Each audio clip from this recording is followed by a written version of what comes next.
ದೇಶದಲ್ಲಿ ನಶಾಮುಕ್ತ ಭಾರತ ಅಭಿಯಾನದಲ್ಲಿ ಭಾಗವಹಿಸುವುದು ಮುಖ್ಯವಾಗಿದೆ.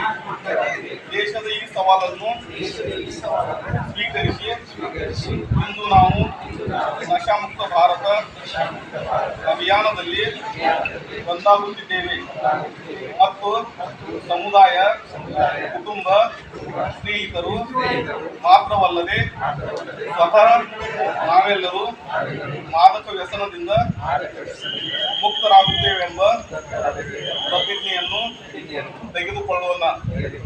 ಏಕೆಂದರೆ ಬದಲಾವಣೆ ನಮ್ಮಿಂದ ಪ್ರಾರಂಭವಾಗಬೇಕಾಗಿದೆ. ಆದ್ದರಿಂದ ನಾವೆಲ್ಲರೂ ಒಟ್ಟಾಗಿ ಸೇರಿ ನಮ್ಮ ಕರ್ನಾಟಕ ರಾಜ್ಯದ ಬೆಳಗಾವಿ ಜಿಲ್ಲೆಯನ್ನು ಮಾದಕ ವ್ಯಸನ ಮುಕ್ತವಾಗಿಸಲು ದೃಢ ನಿರ್ಧಾರ ಕೈಗೊಳ್ಳೋಣ. ನಮ್ಮ ದೇಶವನ್ನು ಮಾದಕ ವ್ಯಸನದಿಂದ ಮುಕ್ತಗೊಳಿಸಲು ನನ್ನ ಕೈಲಾದಷ್ಟು ಸಾಧ್ಯವಿರುವ ಸತತ ಪ್ರಯತ್ನವನ್ನು ಮಾಡುತ್ತೇನೆಂದು ಪ್ರತಿಜ್ಞೆ ಸ್ವೀಕರಿಸುತ್ತೇನೆ. ಜೈ ಹಿಂದ್.